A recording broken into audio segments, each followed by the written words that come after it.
Welcome to First Reading, the Old Testament lectionary podcast while there's still no Old Testament in the lectionary. I'm Tim McNinch.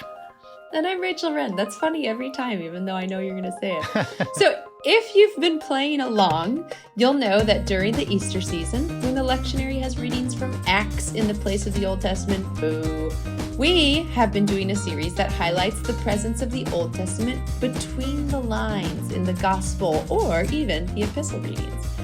This week, we're looking at John 17, verses 6 through 19, the Gospel reading for May 16th. And Tim is up to bat. So, what home runs do you have for us this week, Tim? So the Gospel reading this week is another part of Jesus' farewell discourse that we've been talking about for a few weeks here. This time a prayer, the so-called high priestly prayer of Jesus, where he prays that God would protect his disciples after he's gone. The prayer starts a few verses earlier in 17:1, and I don't know about you, Rachel, but I can't think of any good reason why you would skip verses 1 through 5 if you're reading and preaching this text. There's some really great stuff in those verses. I can never think of a reason to skip Bible readings. Okay, so I'm not exactly sure. I didn't research this to find out. I'm not sure when the tradition of referring to this prayer as Jesus' high priestly prayer started. But as I was researching for this week, I looked up all the other priestly or high priestly prayers in the Bible, and guess what I found? Oh, did you find some good ones to compare this one to? No. Oh. I found squat. As it turns out, prayer isn't really part of the job description for the high priest, or even for priests more generally. They offer sacrifices, they perform rituals, do some divination, have some administrative responsibilities. They bless the people. You got that Aaronic blessing. But prayers, the only priests praying that I could find were Jeremiah, Ezekiel, and Ezra, none of whom were high priests, and all of whom prayed wearing more of a prophetic or judicial hat, and not as part of their normal priestly role. So I think the label on this prayer of Jesus's in John 17 might be a bit of a misnomer. But you know who does pray in an intercessory way? I'm sensing a theme here, Tim. Moses. Yeah. All this work in the Gospel of John lately has had me on a Jesus and Moses kick. Yeah. And this week is no exception. In particular, this prayer of Jesus's seems to be styled like Moses' prayer in Exodus 33 and 34. In those chapters, following the golden calf incident, which you might remember, Moses intercedes on behalf of the people and bases his appeal to God on two things. One, his own special relationship with God, and second, the fact that the people are God's own special possession. Oh, like we talked about last week. Yes. So here's Exodus 33:13. Moses prays, "If you think highly of me, show me your ways so that I may know you and that you may really approve of me." And remember, too, that this nation is your people. And then he picks it up a couple verses later, because how will anyone know that we have your special approval, both I and your people, unless you go with us? Only that distinguishes us, me and your people, from every other people on the earth. Wow. And in John 17, Jesus prays based on his unique parent-child relationship with God. And he asks for his disciples' protection because they are distinct from the world as God's own special possession. That's such an interesting text to compare this to. How will anyone know that we have your special approval, both I and your people, unless you go with us? Because when I think of the farewell discourse in John, I think of that huge emphasis that Jesus has on the Spirit will come to you and will be with you and will abide with you. Yes. And again, it's just another one of those things that we think of like the abiding presence of God in Jesus. And what you're lifting up here is the abiding presence of God in Exodus. This is not a new thing. This is a major theme that runs throughout all of Scripture. Yes, totally. And in John 17, Jesus, in his prayer, talks about God sending the people, his disciples, into the world and asking that that the Spirit would accompany the people into the world. And that's just what Moses was doing. God, we need Yeah. your presence to accompany us on our journey into the land. Yeah. So So that we might be distinguished from everyone else so that they may be brought ultimately to you. yeah, yeah. Ah, cool. hmm Now, in both of these texts, we also have the motif of communicating God's words. Mm. Just as Moses relayed God's instructions to the people, Jesus emphasizes in verses 8 and 14 that he has given his disciples all the words that God had entrusted to him. And so here we get to do a little bit of Greek work this week too, a Woohoo. little word study on the word word. No, okay. So take Exodus 34:27, for example.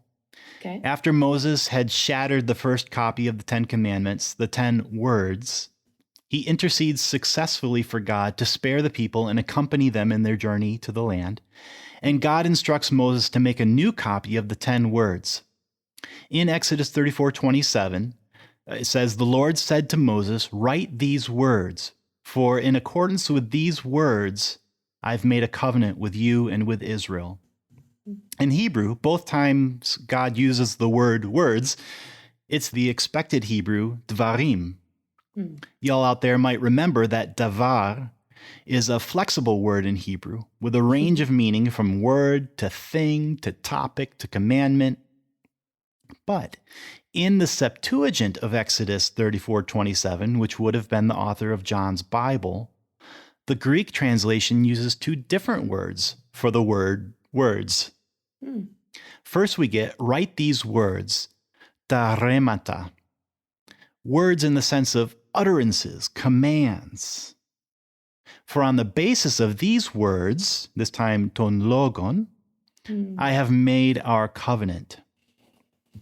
So the first words, taremata, is the formal utterance, the direct command of God. You could think of these as capital W words. And that utterance is captured in specific logon, lowercase w words. Hmm. The book of John uses both of these Greek words for words, and sometimes they're just simply synonyms. But rhema is less common in John than logos. Here in 17:8, though, Jesus says that what God has given him, which he has given to the disciples, are ta remata, those direct utterances, the capital W words. Hmm. I think this is an intentional comparison to Moses, who gave ta remata to Israel. Of course, take this with a grain of salt, because in verse 14, Jesus says, "I've given them your word," ton logon. So the other word for word is in this prayer too. But my sense is that that first one is being used in a more, in sort of a technical sense. Well, and even if you just expand it a little bit to the concept of words itself, that's such a hugely important topic in the book of John, where Jesus is the word. So Exactly. there could be a bunch of play going on here with not only verse 8, now the words that you have given me, I have given to them. Jesus could mean not only the words that he has spoken, but himself, the word that he is of God fully enfleshed in human form. Yeah, definitely. I mean, this, like you say, it's a big topic in the book of John.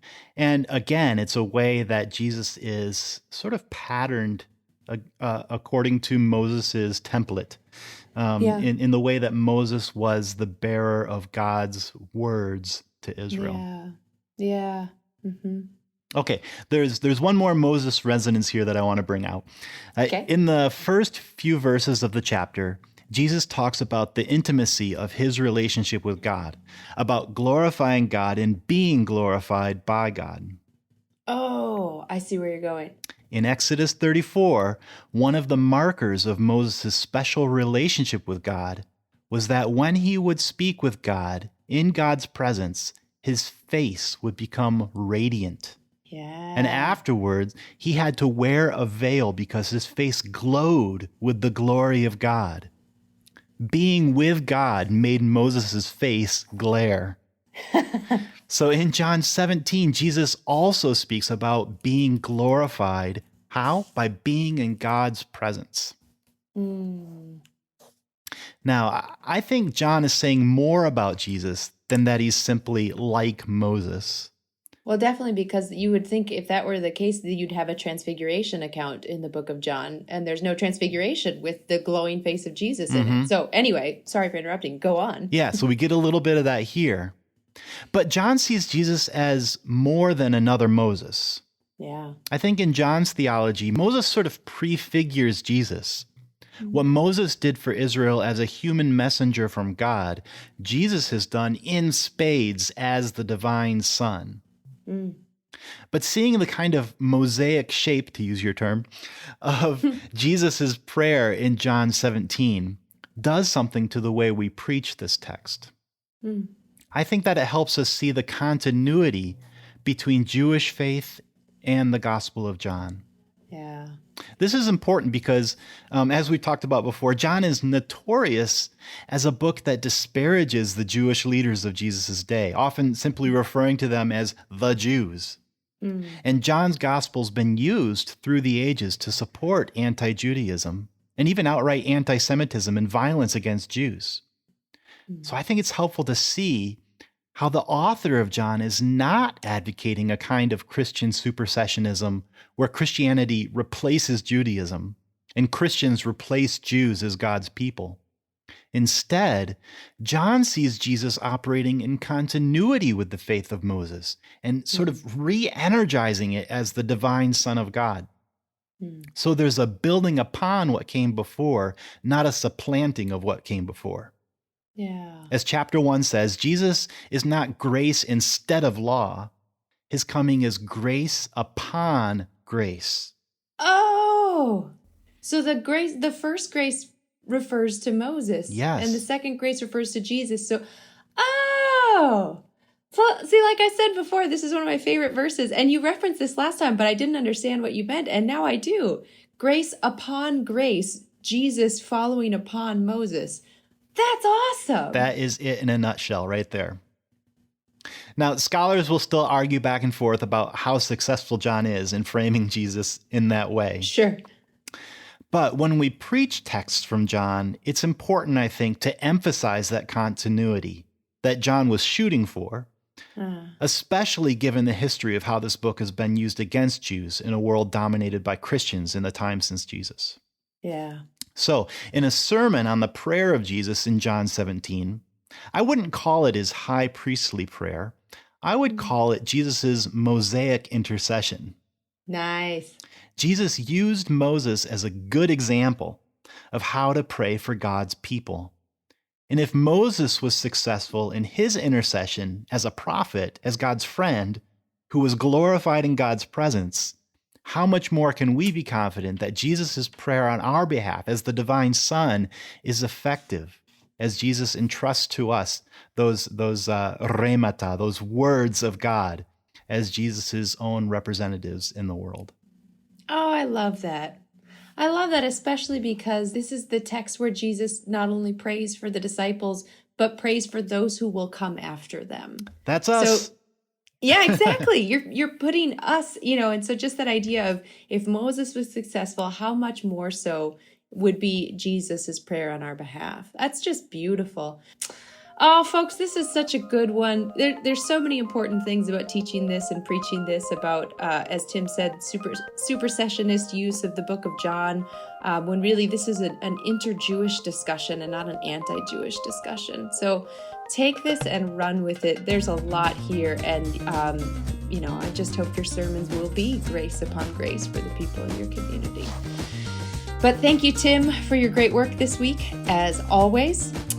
And thank you to everyone who was listening. Folks, let us know if you preach this and you have someone who responds to it. We would love to hear the effects of this sort of preaching in the parish. So just drop us a line and let us know what it was like to preach this text or others like it. We hope you enjoyed, and you can find more at firstreadingpodcast.com or on the Facebook. And until next time, I'm Rachel Wren. And I'm Tim McNitch. Thanks so much for listening, and we'll see you next time.